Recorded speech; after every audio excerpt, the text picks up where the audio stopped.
The sun was setting behind the Arizona desert horizon, painting the sky above Goodyear in shades of orange and purple. In this town of 60,000 people, everyone knew each other, or so it seemed at first glance. But behind the facade of a prosperous suburb lay secrets that could destroy lives. Alex Rivera stood in front of the mirror in her modest apartment on the outskirts of town, carefully applying her makeup. At 28, she had learned to be cautious. Every day was a balancing act between survival and exposure. Her long brown hair was styled in an elegant updo, and her dress accentuated her slender figure. Alex knew that beauty was her currency in a world that rarely accepted people like her. She had moved to Goodyear 3 years ago from Phoenix, hoping to find a quieter place where she could start a new life. Transgender women didn't always find acceptance in small towns, but Alex was smart and cautious. She introduced herself as a beauty consultant who worked with private clients, which wasn't a complete lie, just not the whole truth. Her phone vibrated. A message from a regular client. Tonight, same place, same time. Alex sighed. She needed the money. Rent, hormone therapy, everyday expenses. She quickly typed a reply. Sure, see you later. On the other side of town, Howard Parker sat in his office in downtown Goodyear, reviewing the paperwork for the sale of another house. At 45, he was a successful real estate agent and one of the most respected businessmen in town. His agency, Parker Real Estate, was located in a prestigious building on Main Street, and his photo regularly appeared in the local newspaper in connection with his latest charitable endeavors. Howard ran his hand through his graying hair and glanced at his watch. It was 6:30. Linda was waiting for him at home for dinner, but he had other plans. He took a second phone out of his desk drawer, the one his wife didn't know about. There were several unread messages on the screen, but he was only interested in one. It's a deal, he read and smiled. Howard locked the documents in the safe, turned off the lights in the office, and headed for the exit. His secretary had long since gone home, and the building was silent.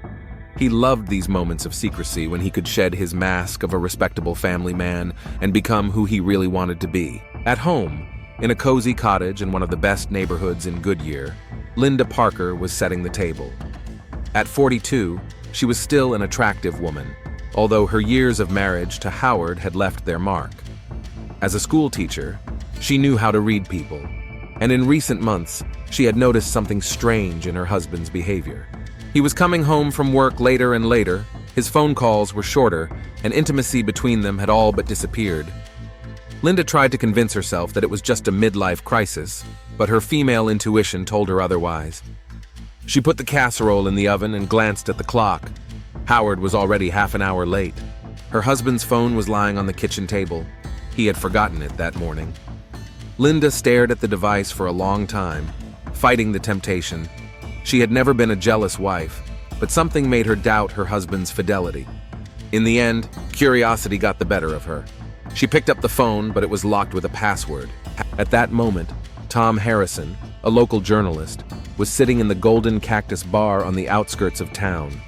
At 35, he had been working for the Goodyear Times for 8 years, and during that time, he had learned to notice things that others preferred not to see. For the past few months, he had been investigating suspicious real estate deals in the city. Some plots of land were being sold at inflated prices to people with questionable reputations. Tom sipped his beer and looked through his notes. Several transactions led to the same agency, Parker Real Estate. Howard Parker had an impeccable reputation, but the numbers didn't lie. Something didn't add up. The journalist took another sip and decided to visit Parker's office tomorrow with a few questions. Alex arrived at the Desert Inn Hotel at the entrance to the city. It was a quiet place where no one asked unnecessary questions, and guests valued their anonymity. She went up to room 237 and knocked on the door. Howard opened it almost immediately, as if he had been waiting at the door. "Hello, beautiful," he said, letting her in. The room was standard for such an establishment, a double bed, a small table, and an armchair by the window. Howard looked tense, more so than usual. "Are you okay?" Alex asked, taking off her light jacket. In the 3 years of their client-escort relationship, she had learned to read his mood. "Just a rough day," he replied, pouring himself some whiskey from a flask. "Work, family, you know." Alex nodded. She tried not to get involved in her clients' personal lives, but Howard was a special case. He was her most regular client, paid well, and never crossed the line. In a way, their relationship was almost friendly, as much as it could be under the circumstances. They spent the evening as usual. Howard talked about work, Alex listened and played her part. But something was off. Howard seemed more nervous than usual, and several times she caught him looking at her phone as he took pictures. "Are you taking pictures?" she asked bluntly. "What? No, of course not," he replied quickly. "I know the rules." Alex studied his face. In the world of sex work, trust was a luxury she couldn't afford. But Howard had never given her cause for concern. Maybe she was just tired and becoming overly suspicious. After the meeting, Alex returned home, took a shower, and went to bed. But sleep wouldn't come. Something about Howard's behavior that evening had unsettled her. She took out her phone and checked her social media and dating sites. Everything was clear. Maybe it was just female paranoia. Meanwhile, Howard arrived home to a cold casserole and a disgruntled wife. "Where were you?" Linda asked without turning from the sink, where she was washing dishes. "I had a meeting with a client that ran late," he lied as usual. "I'm sorry, honey. Business is going well, and soon we'll be able to afford that trip to Europe you've been dreaming about." Linda said nothing. She could hear the lie in every word, but she wasn't ready for a confrontation. Not yet. Howard went up to the bedroom and took out his second phone. On the screen were new photos from today's meeting. He looked at them for a long time, fighting the temptation. These pictures could cost him everything: his reputation, his family, his business. But something inside him craved the risk, the adrenaline rush of the forbidden.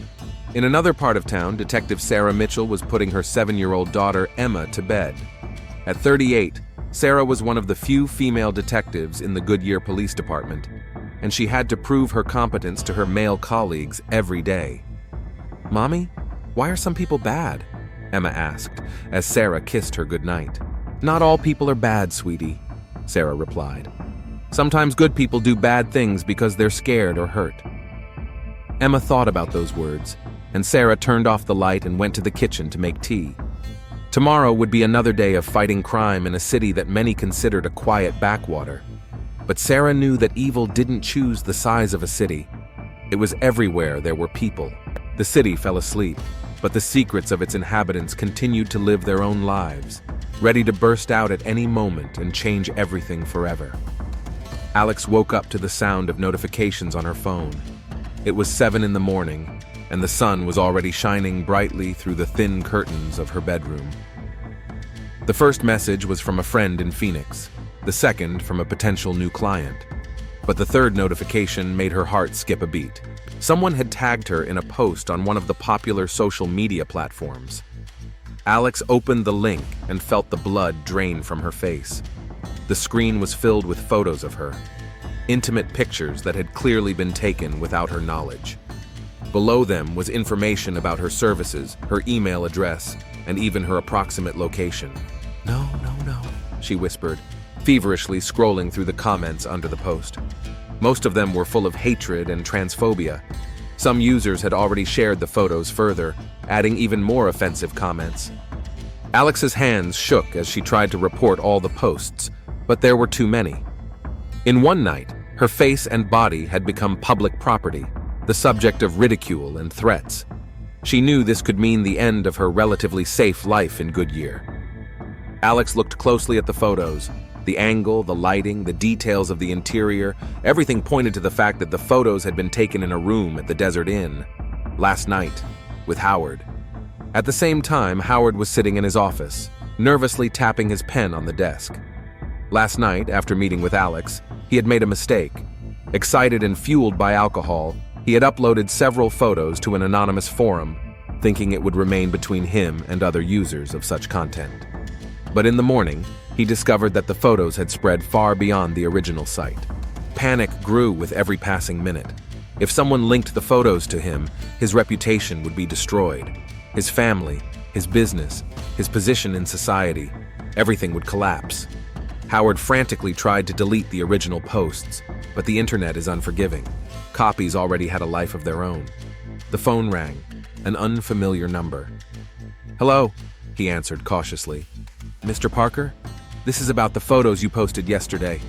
The voice was altered, but the threatening tone was obvious. I think your wife would be interested in learning about your hobby.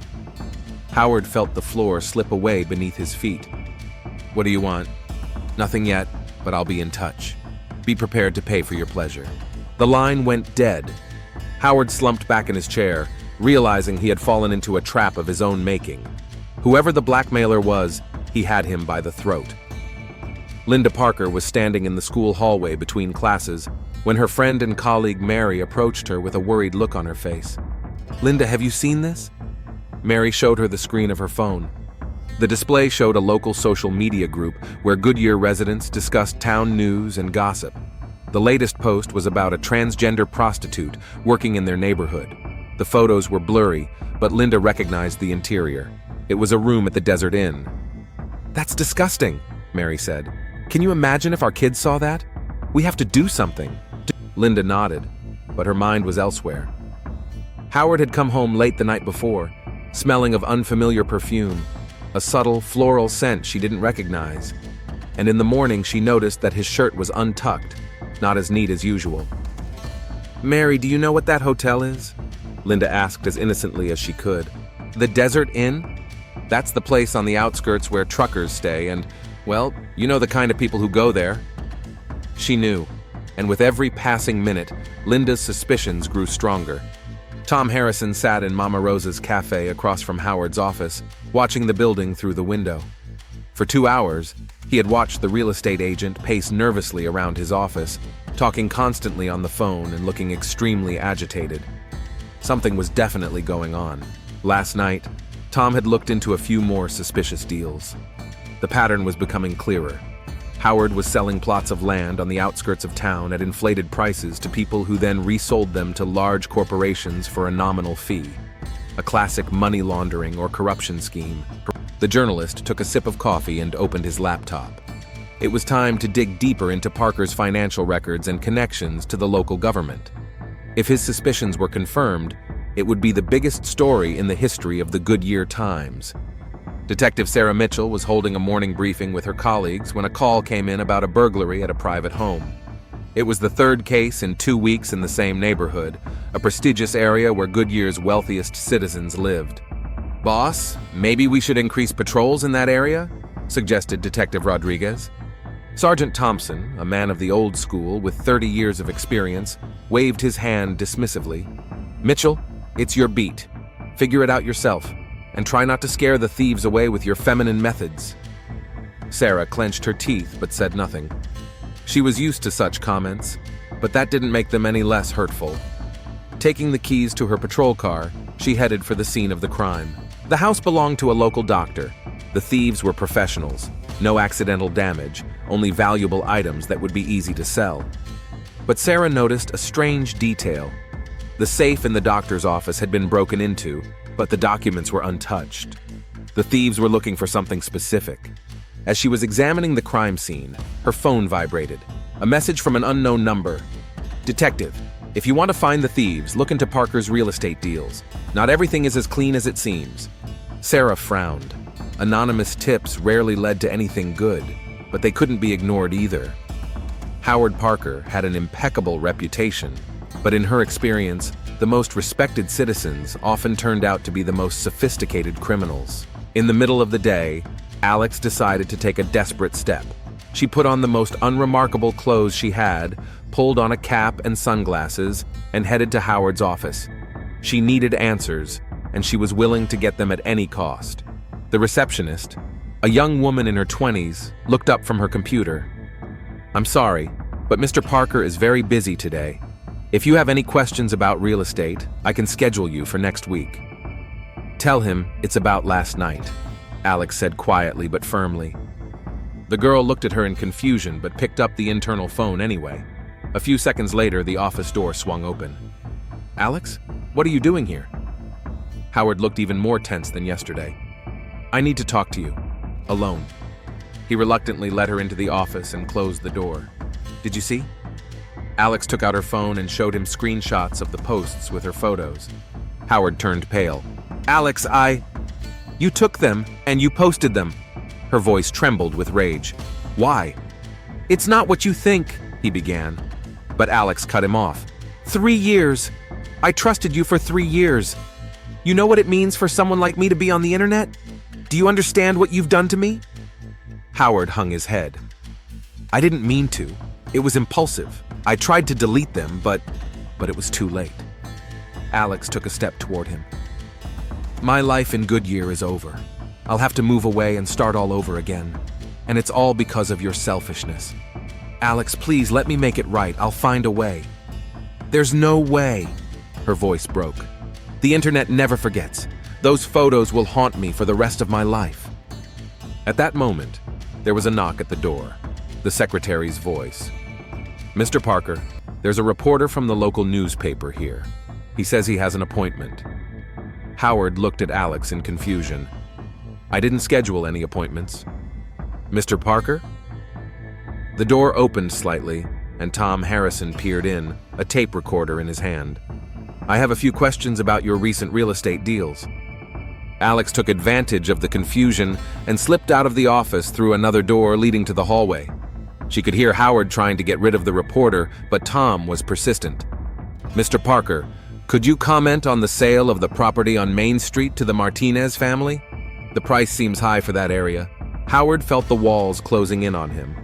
A blackmailer, Alex, and now a journalist. His carefully constructed life was falling apart before his eyes. Meanwhile, Sarah Mitchell was studying real estate documents at City Hall. The anonymous tip had been correct. There was something suspicious about Parker's agency's transactions. Too many inflated deals, too many connections to people with criminal pasts.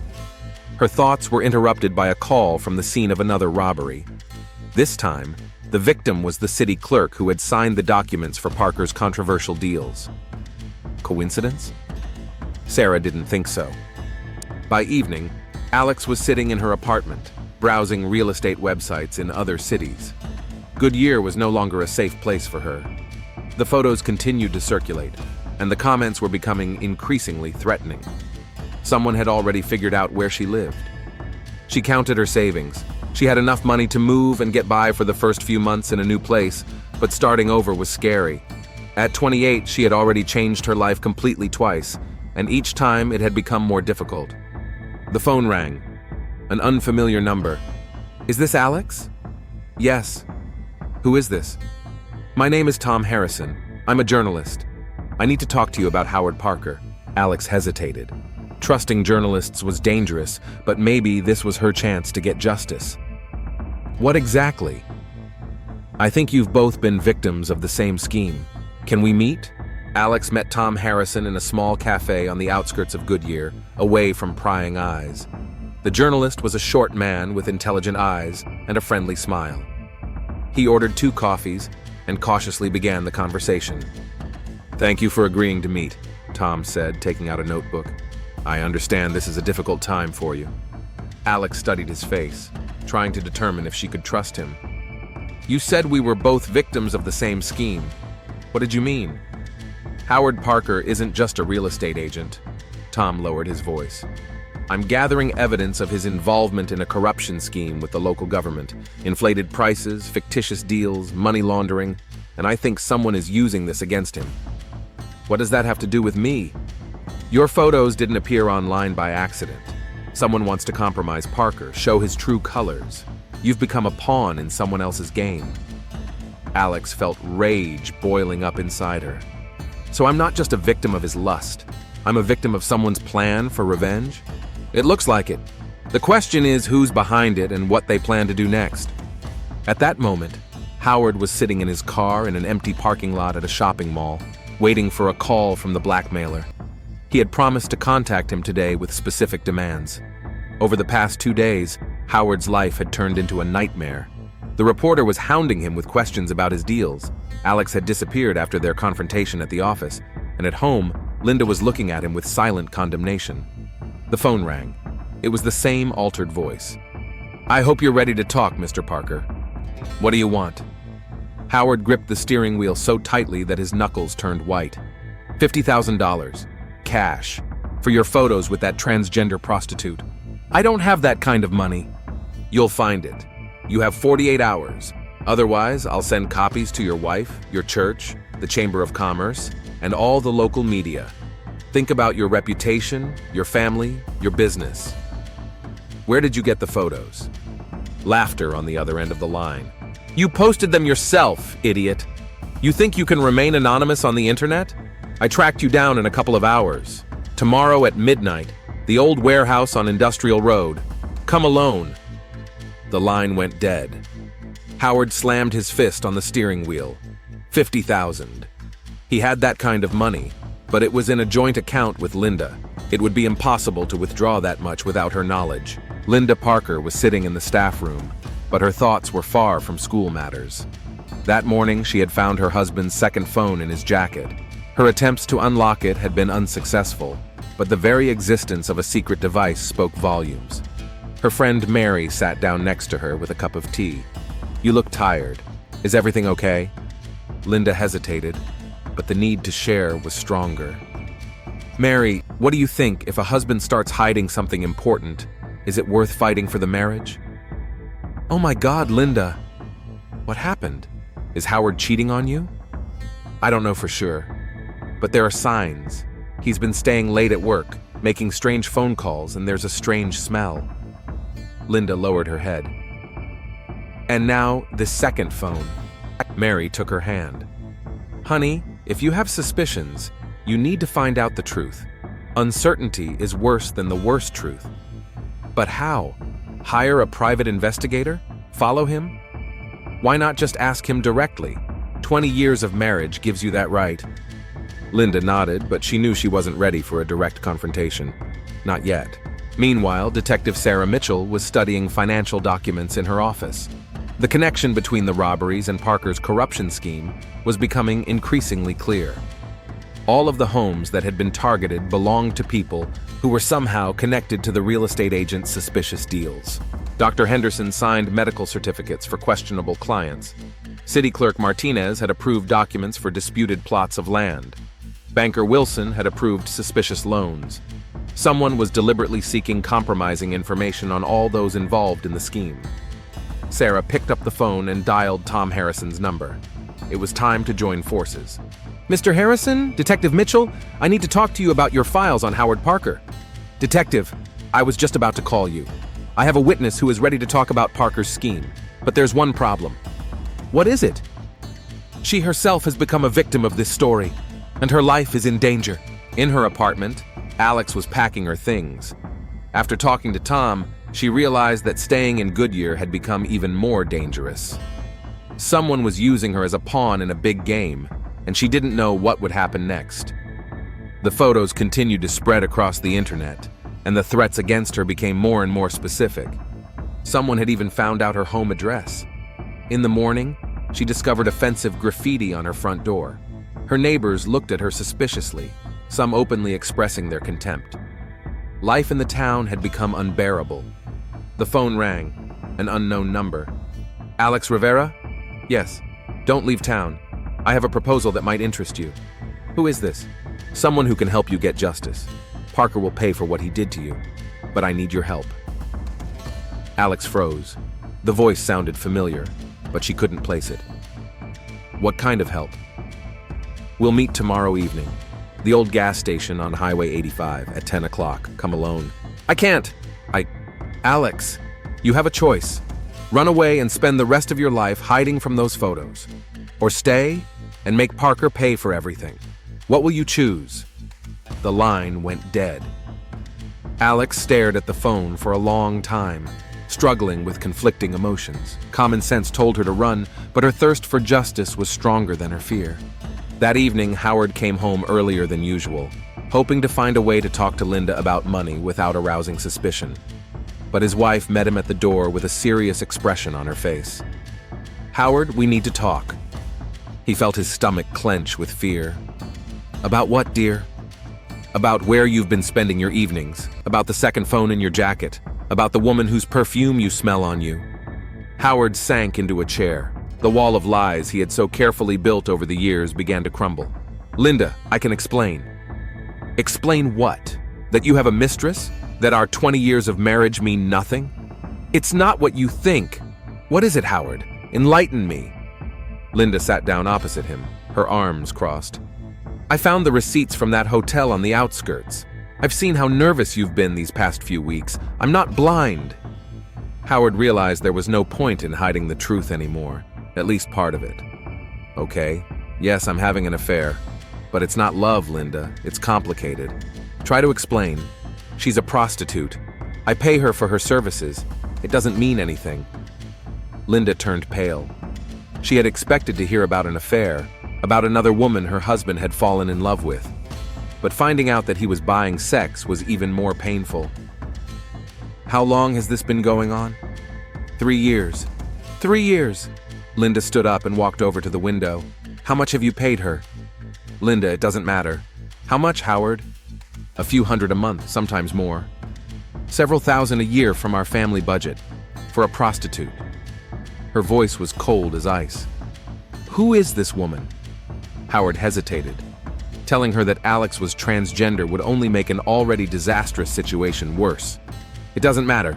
The main thing is that it's over now. I won't see her again. Why suddenly? Because I realized how much pain I was causing you. And because we had problems. What problems? Howard couldn't tell her about the photos and the blackmail. She wants more money. She's threatening to tell you everything, but I won't give her a penny. Linda turned to him. So she's blackmailing you? In a way, yes. How much does she want? Howard saw an opportunity. 50,000, all at once, in exchange for her silence. 50,000! Linda sat down on the sofa. Howard, we don't have that kind of money. And even if we did, paying blackmailers means becoming their slaves forever. I know. That's why I told her no. What if she tells everyone? Howard took his wife's hands. Then we'll get through it. Together. I'm willing to do anything to save our family.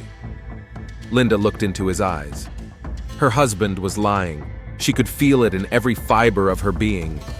But perhaps it was a lie born of desperation, not malice. At the police station, Sarah worked late, piecing together the facts. The picture was becoming clearer. Someone was gathering dirt on everyone involved in Parker's corruption scheme. The robberies were just a way to get the missing documents and evidence. But who was behind it? Who had enough knowledge of the scheme and resources to plan such a large-scale operation? Sarah studied the list of everyone who could have been affected by Parker's activities. Clients he had defrauded, competitors who had lost tenders, former employees he had fired. One of the agency's former clerks, fired a year ago for violating corporate ethics, caught her attention. Jerry Stone, 34, a programmer by training, fired after asking too many questions about suspicious transactions. Sarah dialed his number, but no one answered. The address in the database turned out to be old. Stone had moved out 6 months ago, and his new address was unknown. Alex couldn't sleep. She was still torn between running away and meeting the mysterious stranger. Each option was fraught with danger, but the uncertainty was unbearable. Around midnight, she made up her mind. Tomorrow evening, she would go to the meeting, but she wouldn't go unarmed. Alex opened a drawer in her dresser and took out a can of pepper spray. If anyone tried to hurt her, she would fight back. In the morning, the city woke up to a veil of tension that hung in the air. Each of the main characters in this story was preparing for decisive events, unaware of how closely their fates were intertwined. Howard stood in front of the bathroom mirror, shaving his 3-day stubble. In 12 hours, he was supposed to meet with the blackmailer. He still didn't have the money and had no idea what he was going to do. Linda was making breakfast, thinking about her conversation with her husband. Something about his story didn't add up, but she couldn't figure out what it was. Sarah was reviewing the case files, preparing for her meeting with the prosecutor. There was enough evidence of Parker's corruption to bring a case against him. Tom was editing an article that would destroy the reputation of the city's most respected real estate agent. Alex stood at the window, looking at Goodyear, the city that had become both her refuge and her prison. Tonight, everything would change, one way or another. The sun rose over the desert, promising another hot day in a city where secrets could no longer remain hidden. Alex arrived at the abandoned gas station on Highway 85 at exactly 10 o'clock in the evening. Her hands were shaking as she parked her old Honda next to the dilapidated building. The place was deserted. Only the occasional headlights of passing cars broke the darkness of the desert. She waited 15 minutes before a hooded figure emerged from the shadows. He was a man of medium height, moving cautiously, his face hidden in the shadows. "Thank you for coming." The voice was familiar, but Alex still couldn't recognize it. "Who are you? What do you want from me?" The man took off his hood. Alex recognized him. Jerry Stone, a former employee of Parker's agency. They had met several times when she came to Howard's office on business matters. "Jerry, did you distribute my photos?" "No," he shook his head. "Parker did. I just took advantage of the situation." "Are you blackmailing him?" "I'm seeking justice, for you and for everyone he's cheated." Jerry took out a folder of documents. 3 years ago, he fired me for asking uncomfortable questions about his deals, but I kept gathering evidence. Alex flipped through the documents by the light of a flashlight. Fake real estate appraisals, bribes to officials, money laundering. The scale of the corruption was staggering. "Why are you showing me this?" "Because tomorrow I'm turning all this over to the prosecutor's office. Parker is going to jail, but that's not enough." Jerry looked her in the eyes. "He ruined your life. He made you a laughing stock. People like him think they can use people with impunity." "And what do you propose?" "Tonight he'll come to his office. He's expecting me. He thinks I'm a blackmailer, but you'll be there instead. It'll be your last conversation with the man who ruined your life." Alex felt fear and rage battling inside her. "That's dangerous. If he finds out..." "He won't find out. I have a plan." Jerry handed her a key. "It's for the service entrance. He'll be waiting in his office. Tell him everything you think. Let him understand what it means to be humiliated." Alex took the key. The metal was cold in her palm. "And then everyone will get what they deserve." At 11:30, Howard sat in his office, nervously shuffling through documents. There was a bottle of whiskey on the table. He had already drunk 2 glasses, trying to calm himself. He still had no money, and no idea what he would say to the blackmailer. The building was empty and gloomy. Only the emergency lighting in the corridors cast strange shadows on the walls. Howard looked at his watch. Midnight. Time for the meeting. He heard the sound of a door opening on the first floor. His heart began to race. Footsteps in the hallway were approaching his office. Howard sat up straight in his chair, trying to look more confident. The door opened and Alex entered the office. Howard was stunned. "Alex, what are you doing here?" "I want an explanation," she said, closing the door behind her and leaning against it. 3 years, Howard. 3 years I trusted you. How did you get into the building? That's not important. What's important is what you did to me. Alex stepped toward the desk.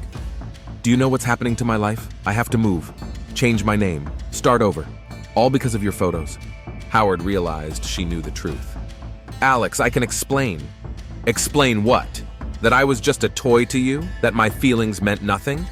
"What feelings? You're a prostitute. I paid you money." The slap was so hard that Howard fell back in his chair. Alex stood over him, trembling with rage. "I'm a human being. I'm a woman, not an object for your twisted fantasies." Her voice broke. "You think money gives you the right to humiliate me?" "Alex, please calm down." "Calm down?" She grabbed the crystal paperweight from the table, a heavy piece of glass shaped like a pyramid. "You ruined my life and you're asking me to calm down?" "Alex, put that down. Let's talk calmly." "Talk calmly? How did you talk to me calmly when you took those photos? How calmly did you post them online?" She raised the paperweight higher. "You don't even understand what you've done to me." Howard tried to stand up, but Alex pushed him back into his chair. "Sit down and listen." Okay, I'm listening." "Do you know what it's like to be a transgender woman in a small town?" Tears streamed down her cheeks. "Every day, fighting for the right to just exist. Hiding, lying, pretending.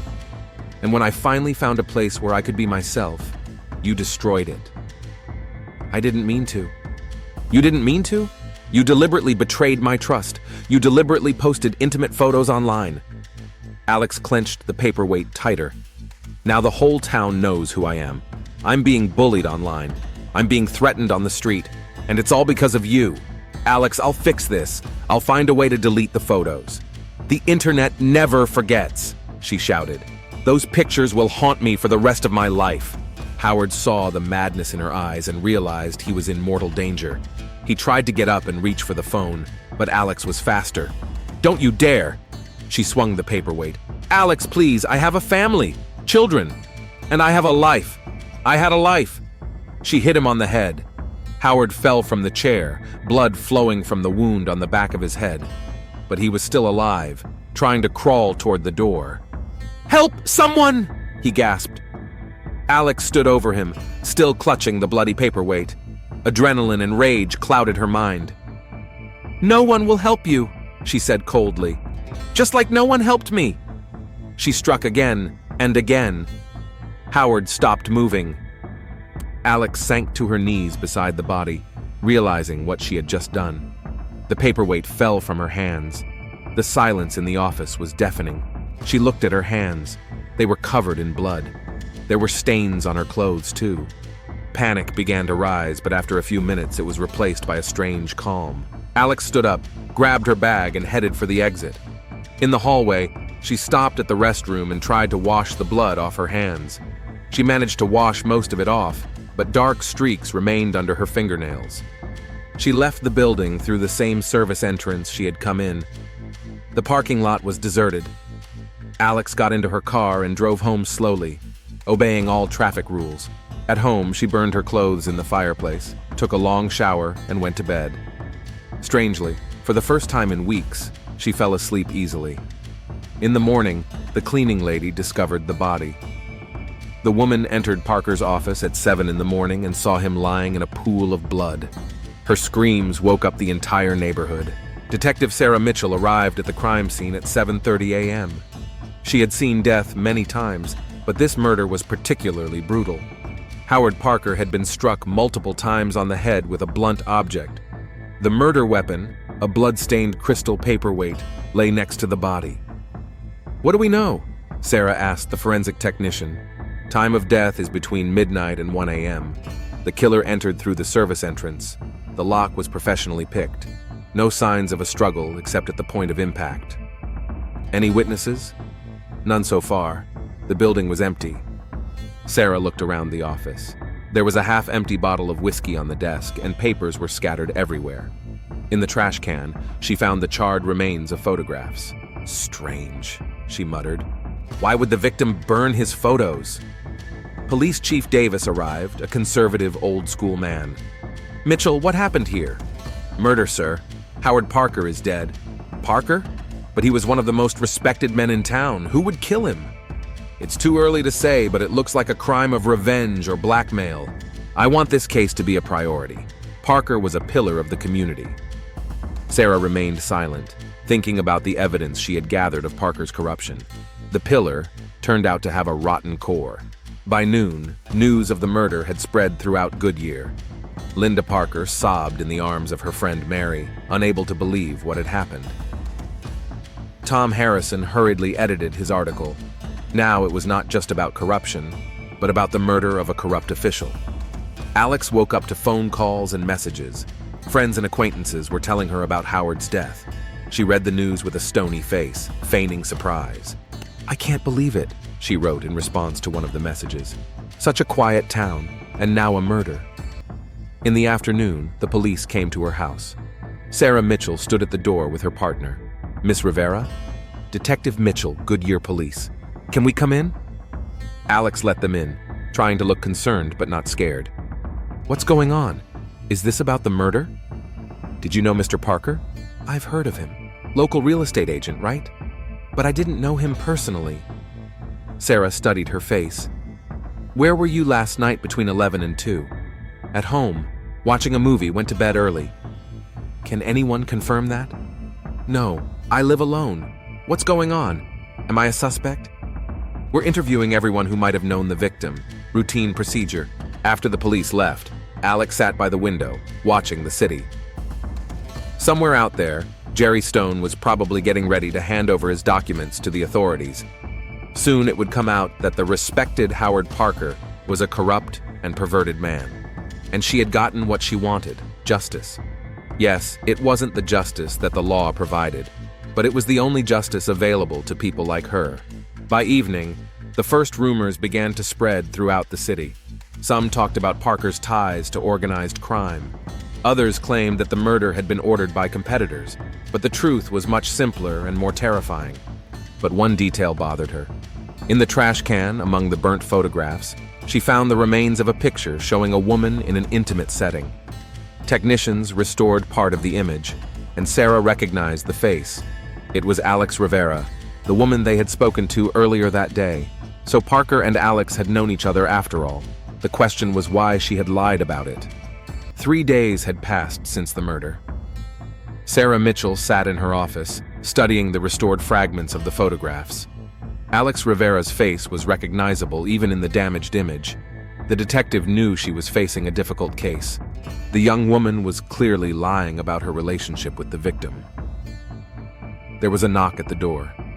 Tom Harrison entered with a thick folder under his arm. "Detective Mitchell, I have information that may shed some light on Parker's murder." Sarah gestured for him to sit down. "I'm listening." "Yesterday, I was given documents proving Parker's involvement in a large-scale corruption scheme." Tom laid the papers on the table. Fake real estate appraisals, bribes to officials, money laundering through shell companies. Sarah quickly scanned the documents. "Where did you get this?" "From a former agency employee, Jerry Stone. He spent 3 years gathering evidence against his former boss." "Where is Mr. Stone now?" "I don't know. He gave me the documents and disappeared. He said he was leaving town." Sarah thought for a moment. Stone could have been the killer. He had a motive and access to information about Parker's habits, but something didn't add up. The murder was spontaneous and violent, not coldly planned. "Mr. Harrison, is there anything in your files about Parker's personal life? Mistresses, compromising relationships?" Tom shook his head. "Just financial shenanigans. But Stone mentioned that Parker was a client of some specific services." "What kind?" "Escort services. He didn't go into details." After the reporter left, Sarah called for a forensic technician. "Johnson, are you done analyzing the DNA from the crime scene?" "Yes, Detective. We found the victim's blood, of course. But there's another sample, a long strand of hair that doesn't belong to Parker. Most likely female." "Can you compare it to the samples I'll bring in?" "Sure, but we'll need an official warrant to take samples from the suspect." Sarah nodded. It was time to talk to Alex Rivera again. Alex was washing dishes when she saw a police car pulling up outside. Her heart beat faster, but she forced herself to remain calm. She had rehearsed this meeting in her head for 3 days. Sarah came alone this time. "Miss Rivera, I need to ask you a few more questions." "Of course. Would you like some coffee?" "No, thank you." Sarah sat down at the kitchen table. "During our last meeting, you said you didn't know Howard Parker personally." "That's correct." "Then how do you explain this?"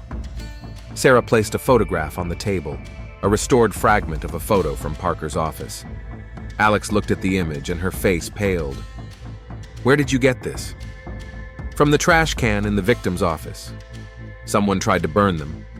Alex was silent for a long minute, gathering her thoughts. Lying no longer made sense. "Okay," she said finally. "I knew Howard Parker. He was my client." "Client?" "I work as an escort. Parker was one of my regular clients for the past 3 years." Sarah wrote down every word. "When did you last see him?" "A week ago, at the Desert Inn." "How did your relationship end?" Alex stood up and walked over to the window. "Badly, very badly." "Tell me more."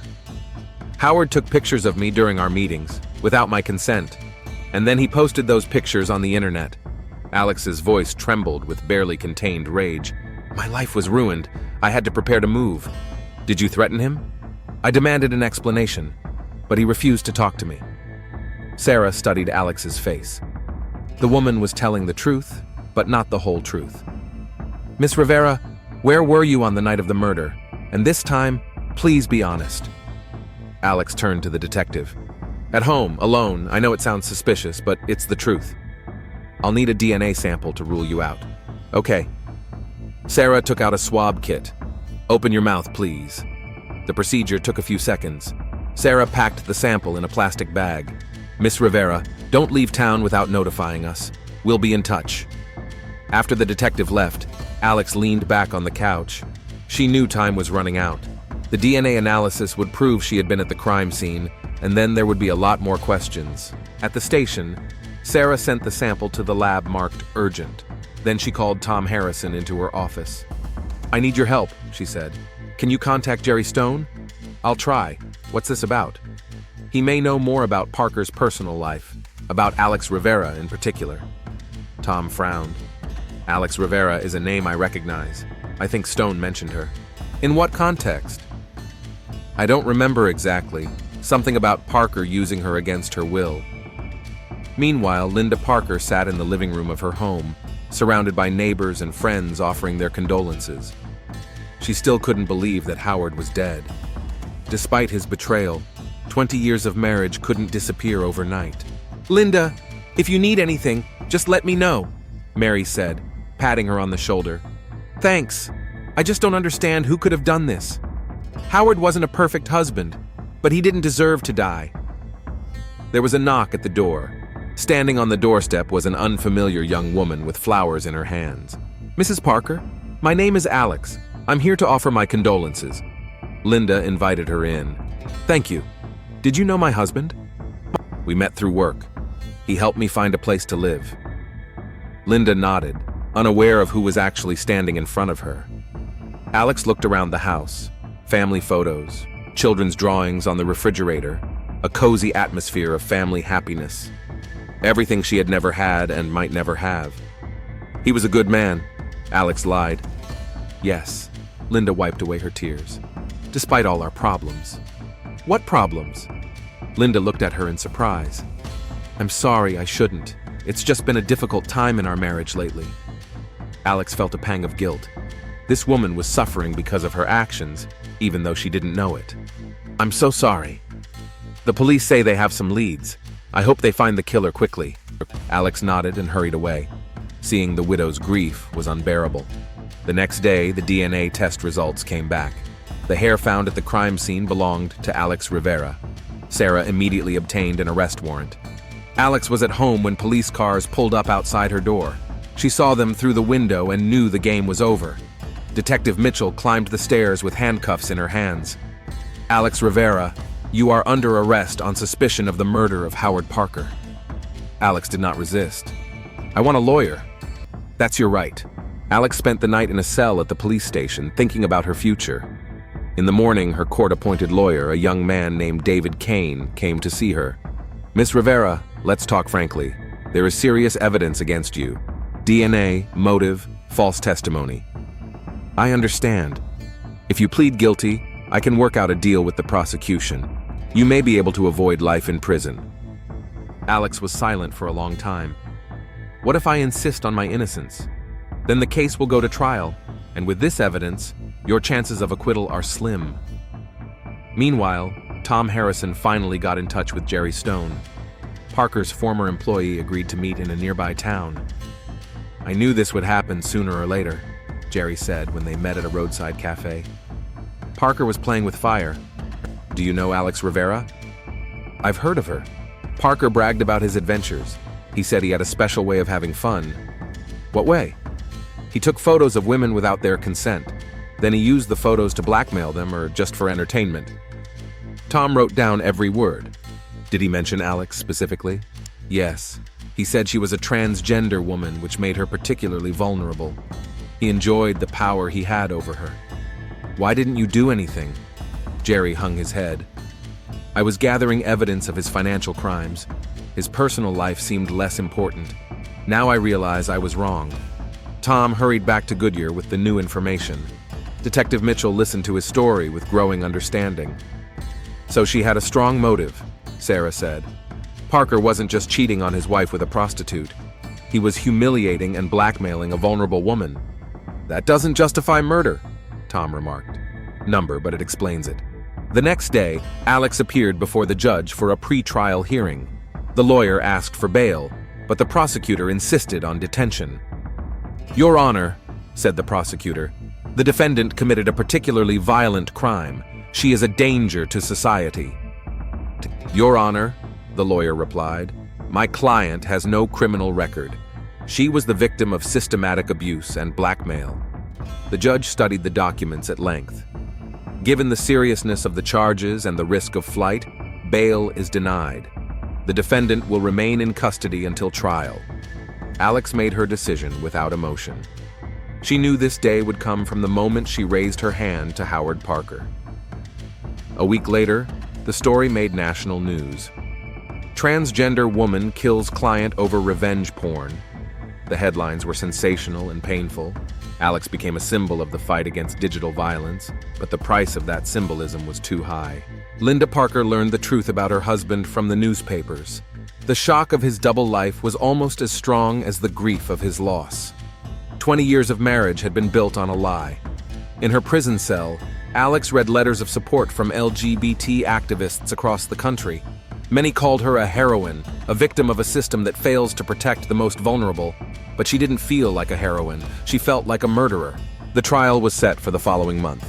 Alex knew she would most likely spend the rest of her life in prison. But strangely, she felt relieved.